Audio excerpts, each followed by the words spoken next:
Massachusetts seek recognition. Madam Speaker, I move that the House suspend the rules and pass the bill H.R. 4238. The clerk will report the title of the bill.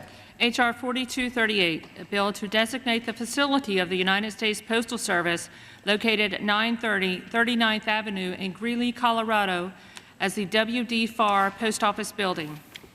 Pursuant to the rule, the gentleman from Massachusetts, Mr. Lynch, and the gentlewoman from North Carolina, Ms. Fox, each will control 20 minutes. The chair recognizes the gentleman from Massachusetts. Thank you, Madam Speaker. I ask unanimous consent that all members may have 5 legislative days within which to revise and extend their remarks and to add any extraneous materials. Without objection.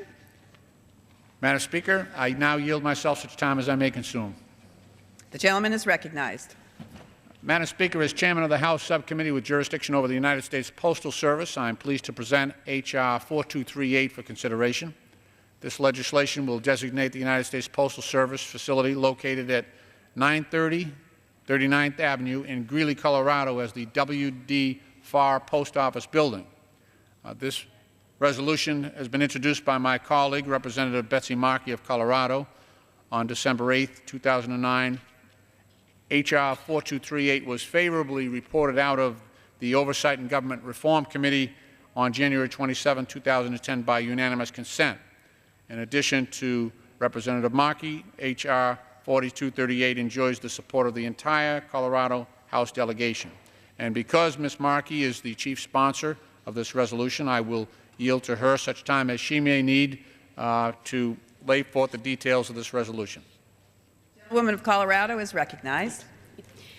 Madam Speaker, I rise today in support of H.R. 4238, a bill to designate a facility in Greeley as the W.D. Farr Post Office Building.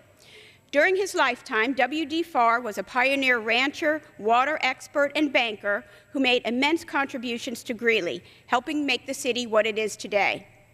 William Davin Farr was a third-generation Coloradan born in Greeley in 1910. Farr came from an established farming family who grew up working with sheep and cattle on the family farm. In 1931, Farr and his father bought 125 cattle and built a feedlot in Greeley, Farr Feeders. By the late 1960s, the Farr feed yard had grown to about 25,000 head of cattle. While working on the farm and at the feedlot, he became involved with several irrigation ditch companies. Through his work in irrigation, he came to understand the importance of water to the continued growth of the Greeley community.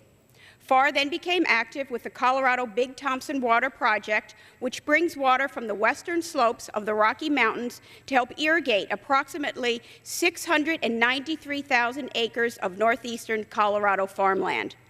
Farr later came to serve on the board of directors of the Northern Colorado Water Conservancy District and the Greeley Water Board for over 40 years.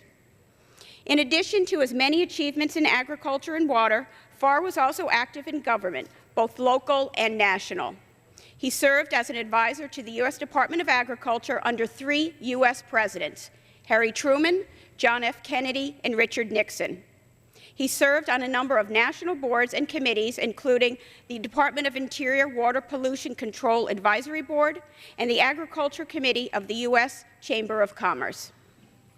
The land on which this post office was built was owned by another Greeley agricultural pioneer, C.O. Plum.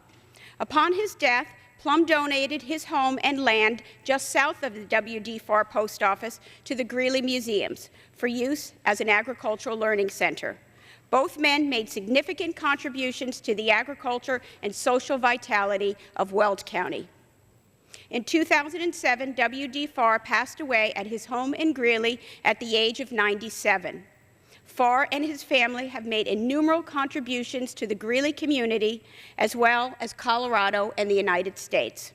I am proud to stand in support of this bill that would name one of the post offices in Greeley after this pillar of the community. Thank you, and I yield back. Gentlewoman from Colorado yields back. The gentleman